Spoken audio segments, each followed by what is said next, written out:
TrueHouse, episode 479. Just get this going live on Insta as well. Get this thing near my face, might help.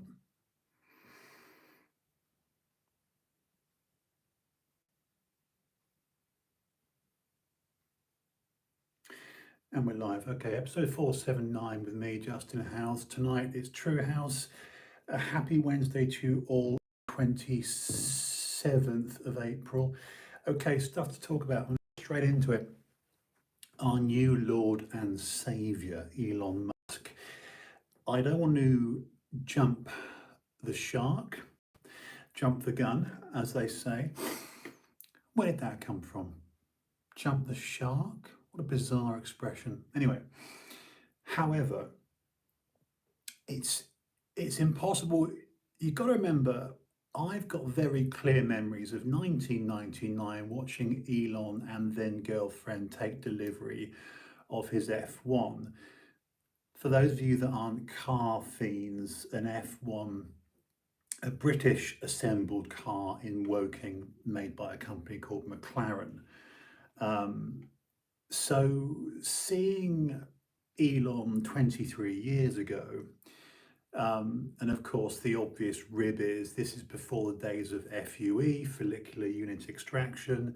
So in the real world, people like me will wear hats or have a shaved head like this and wear hats. Tim Pool won't take his beanie off. I'd like to see him take it off one day. And you can see in 99 the classic YouTube footage of Elon Musk taking delivery of his McLaren F1, and he's clearly had a hair transplant and a damn good one. Nowadays it's follicular unit extraction, FUE. So number one, I'm happy for the sake of open source, free speech. It's very exciting, and I'm no coder, but just to the notion of knowing that a town square like Twitter will now be less censored.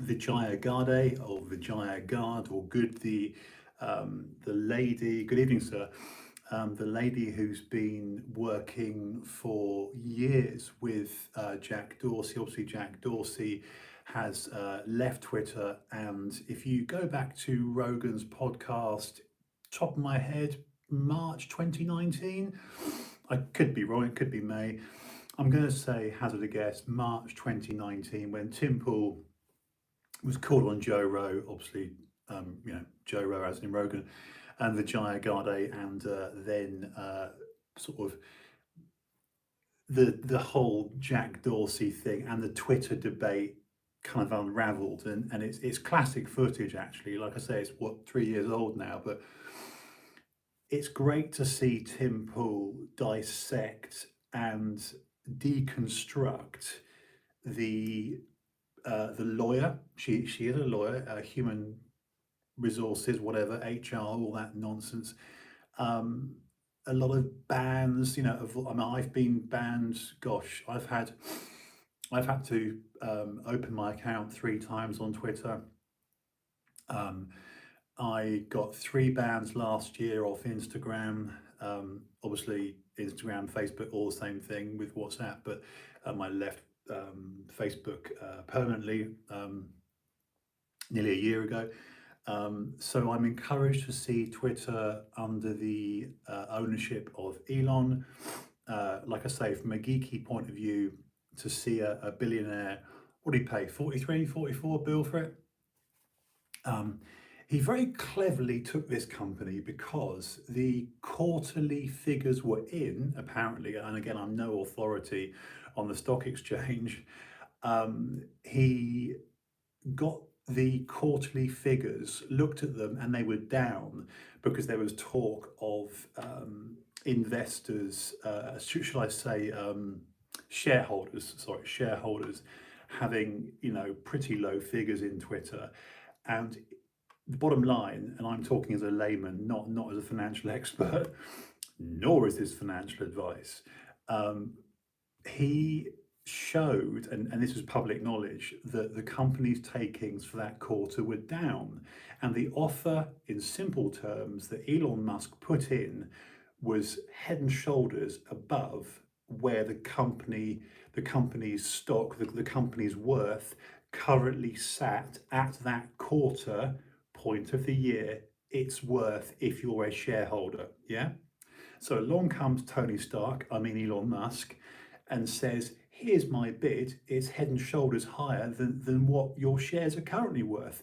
So this is where the term poison pen came in, to my understanding, and again, I'm a layman, but the shareholders, would be cutting their noses off to spite their faces if they'd said no to Elon's offer. This is the frankly great business acumen that Elon's got, or he and his advisors have got. You don't become that wealthy, since the days of PayPal for nothing, do you? We're talking, he's in his 25th year now of doing this. So very cleverly offered the shareholders and therefore the valuation of the company at a higher rate than it was currently sat at its point, whatever it was last week. And that, to my understanding, is good business, because you're then literally putting the shareholders, however woke they are, whatever, LARPing ideologues, left ideologues they are, into a corner whereby, had they said, no, we don't want your offer, it would be literally upsetting. So if the company tenet was, we don't want that offer, Elon, go away because you're far too centrist, you're far too normal, because they're not for free speech, they're censorious, and they want to keep silencing even a little tiny infinitesimal voice like mine. The fact that I've had 3 bans on Insta, 3 bans on Twitter, I've restarted my account 3 times, I've now got 338 followers, I think, on Twitter. Having to start from 0 again, and same with Instagram, having to start both accounts from 0 each time. And it's encouraging to see it in the hands of a man that's encouraging free speech, free conversation, as it should be, and exercising hopefully common sense. I mean, common sense is no longer common, I know that. That's the saddest observation I've got as a bloody human, that common sense is no longer common. So yeah, I digress. I mean, the bottom line is Elon is apparently at the helm of Twitter. It's very exciting, even for minions like me, because already in the last 24 hours, I've released probably 8 tweets that even a week or 2 ago would have been hounded. I would have been prevented from anyone liking it. Like, I'm not being funny, I've released a couple of tweets today that have got several hundred likes on each one. Because I just wrote some relatively funny things. I made some comments about Amber Heard and about Brian Stelter, etc. And you can immediately see your audience, you can immediately see like-minded people. Now that suggests to me that already Elon, at the algorithmic level, and again, I'm no coder, at the algorithmic open source level, is already unlocking it. This is what we call shadow banning. And hilariously, there was a piece on MSNBC day before yesterday, Megyn Kelly covered it, and she was crying with laughter because she was interviewing Douglas Murray, and Douglas Murray is one of my favourite English authors. I've got all his books. He's just released a new book called The War on the West. The title speaks for itself, all about white people hating white people. And there was some prick,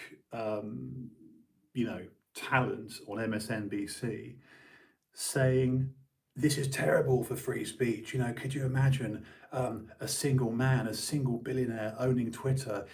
He could manipulate the code. He could change the algorithm. He could turn it up or turn it down. He could silence some people and elevate others. And, the likes of myself and millions of others, and people like Joe Rogan and Megyn Kelly and Douglas Murray and a whole host of, proper big names, not just little voices like me, are pissing themselves going, what, you mean what every conservative voice, including my own tiny voice, has suffered from for the last 3 or 4 years? Frankly, since Trump left office, since Twitter banned Trump. Again, love or loathe Trump. The fact that he got booted, by the likes of Vijaya Gadde and Jack Dorsey at Twitter, and of course all the servants working for Twitter, is evidence enough that any conservative / what we call the UK Conservative and you guys over there call Republican, voice of frankly centrism. Like I say, common sense isn't common. You've got these live action role players, NPCs, larpillogs. It's complete leftiology. It's dogma driven demagoguery.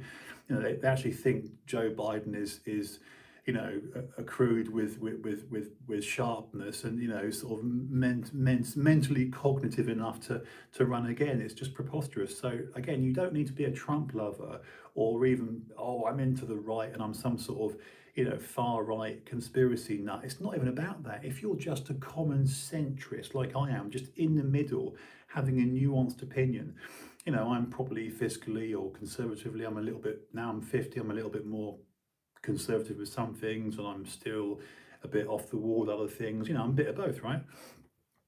But of course, we're living in this awful, ridiculous sort of sport, this tribalism sport where, again, they want it to be very much left and right, blue and red, whatever. So I think it's only a good thing. And of course, the funny thing about these pricks on MSNBC and CNN saying, oh my God, it's terrible, it's frightening that Elon's in, is because he's not their billionaire. And the irony is that, this is why I was tweeting things like, my billionaire, apostrophe S, my billionaire is better than your billionaires, plural, because they're billionaires, take the WAPO, Washington Post, they're billionaires like Jeff Bezos and the Saudi prince and Vanguard and BlackRock and all those motherfuckers, right? Those people are, a collective, cabal of billionaires. And meanwhile, we've just got one Tony Stark billionaire, Musk, that's actually going to bring about, I don't know why I'm resting on a microphone like that. It's not going anywhere. So, I can see it running in the background now. People are still liking my tweet. This is actually good traffic for me. Like I say, I'm just a lowly voice on Twitter. So it suggests to me at the tiny operational level I am on social media, on Insta and Twitter, that already there's a freeing up of the algorithm, because like I say, that's actually quite interesting. I'm watching it on the background of the iPad. I've had about 14 likes in the time I've been speaking, so people are still liking what I've put. Again, it's not about being self-congratulatory, quite the opposite. I'm very self-deprecatory. Self-deprecatory. Anyway, I self-deprecate. I take the piss out of myself a lot. You got to. It's a prerequisite. You can't be on social media at all and have thin skin. You can't be on social media and not take the piss and laugh at yourself. If you can't be deprecatory and self-effacing and mock yourself, then you're gonna get burned. So yeah, that's the good news with Twitter. From a geeky point of view, I'm, as you can tell, quite excited about it because it just gives me and other people, what I call normal central people, an opportunity to, put their thoughts out there, to interact with like-minded people without getting censored, flagged, banned, removed, suppressed, shouted at by again, this incredibly vocal, woke crowd. We've seen some ridiculous examples recently, even the likes of Jon Stewart, who I was a former fan of, did his White episode where, something's shifted, guys. There's a thing, right? I don't even know what to call it other than a thing, where it's become very popular to hate on yourself. If you're a white-skinned person, apparently the correct stance is to slag yourself off. So I'm not really sure what to think about it. So, like I said, I wanted to mention it just from the off, because I am pretty stoked to see this.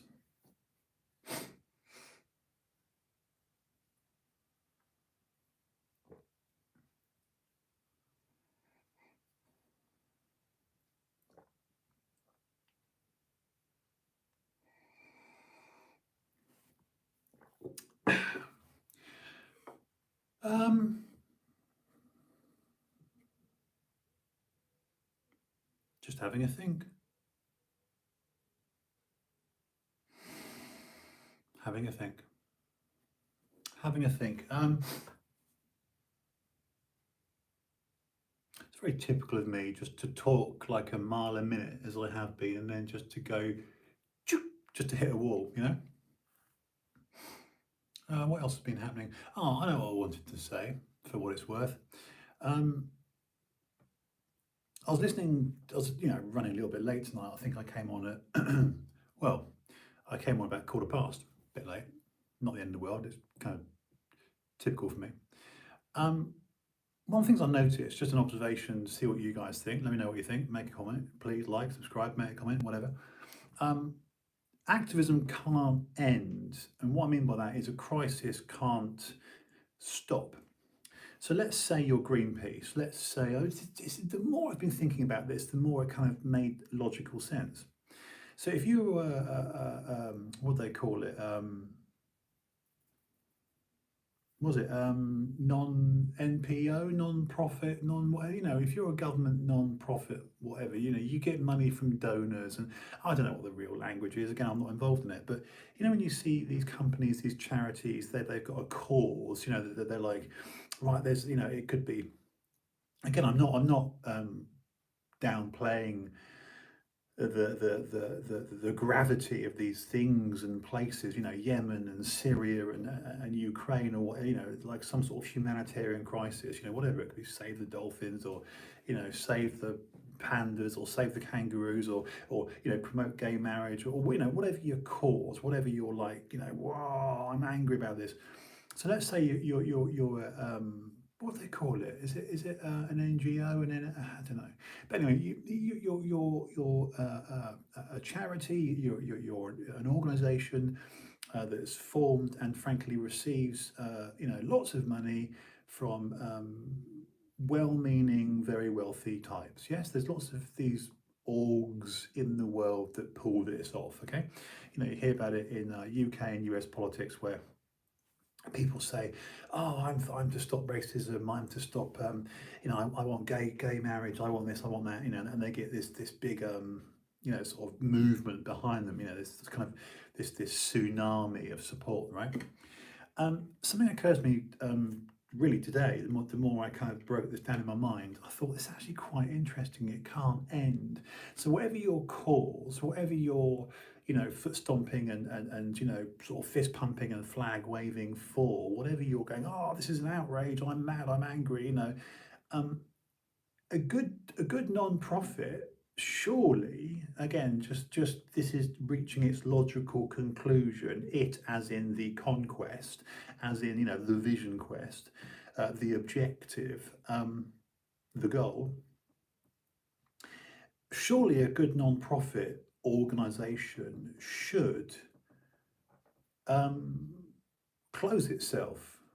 Does that make sense? Again, I'm no great businessman, but surely if you're running a charity, if you're running something for the greater good, and you're like, oh yeah, I want to achieve this goal, and we want to raise X amount of millions, because we got to stop.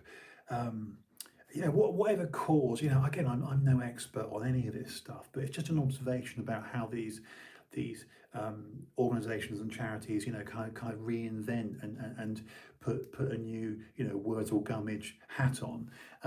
So case in point, it could be gay marriage, right? Let's take something, pretty obvious like that.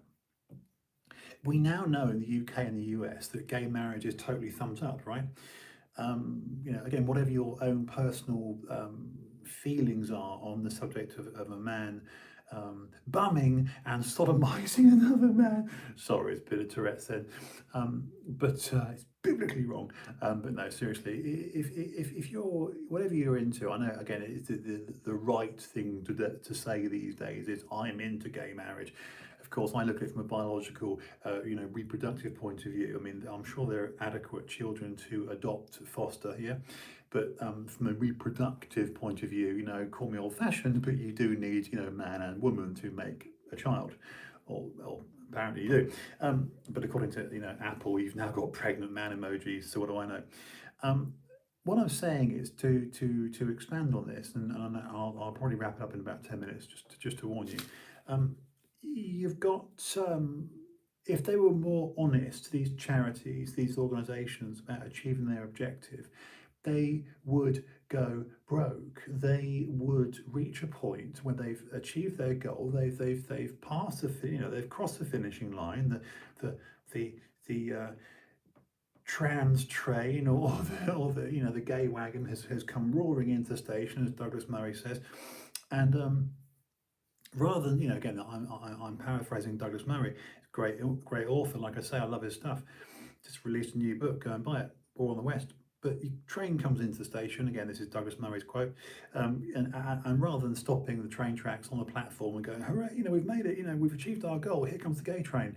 It doesn't come to a stop. It actually, builds up speed and roars off into the distance and goes, we're now the trans train. We're not the gay train, now we're the trans train. So my point is, the reason I've given that, what's the word? Not metaphor. No, not anecdote. Oh, I've forgotten the word. Not acronym. Not anecdote. Not metaphor. I've blanked on the word. It's really annoying because normally I don't. To give a, not example. To give a. Oh fuck! That's so annoying. I hate that when I blank on words because it'll crash the whole cast. It'll crash the whole stream. If I let it. Don't let it, Justin. Don't let it. Note to self. Carry on. Be professional. So, it's so fucking annoying. Analogy. Close one, dudes. Analogous to analogy. The reason I mentioned that, I was close. No, I was close saying anecdote. Anyway, the reason I use that analogy is to say, if these organisations were a bit more honest, they would go broke. But they don't. They want money. They want more donations, more investment, and frankly, they want to keep their jobs intact. Therefore, it's my observational opinion that a good non-profit, activists can't stop acting. They can't afford to have a cessation at their charity. Think this through. If you and I, anyone watching, said, "Oh yeah, Justin, I believe in you. You freaking lunatic. I'm going to give you £1,000 towards TrueHouse. We're going to grow the channel. I'm going to give you a YouTube editor because you've got some good thoughts, mate, and you speak relatively well, you loon. And we're going to make your channel grow, okay? And you invest in me and my fantastic TrueHouse channel." If we achieve target, if we get our goal, and let's just say I needed £5,000 and I wanted a YouTube editor to make these live streams into really good videos and to increase my subscriber count, and we achieve our goal, at which point I should thank you, whatever business needs to be done financially, shake hands, part our ways, and give a high five, proverbial pat on the back, and go off into the sunset because we've achieved our primary objective. That's what I would do, because I would have an end point. But that's actually bad business. Good business is for me to go, I've got a new cause. Let me get my drum out, boom, boom, boom, and beat that proverbial drum again of activism, and have a new crisis and a new cause, and go, I need to fight for people like me that have had a kidney transplant. I need to fight for people like me that have had heart attacks and spine cancers and kidney transplants and all the other medical challenges that I've had. So I need money for this now. Roll a dice again. And that, my lovelies, is what's happening. And at 25 minutes almost, I'm going to probably wind it up now, wind it in, land the plane. I hope you enjoyed it. Hasn't been bad, hasn't been great, but at least I've been a bit more lucid and a bit more a bit more, hopefully, just fluent. All I need now is more of you. All right, and I know that's on me. Look, at the risk of sounding like an arrogant little shit, I don't think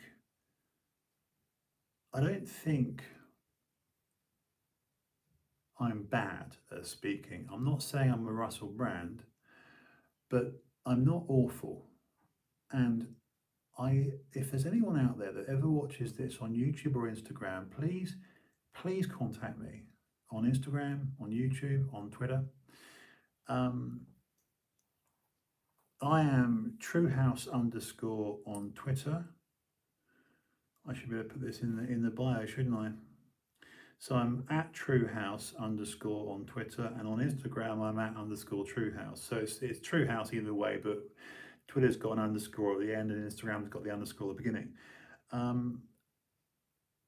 I desperately need help with someone that is adept at editing. You know, I don't know how to do. I need embedded video. I want to do screen shares off my iPad here, my iPad 2020 iPad Pro.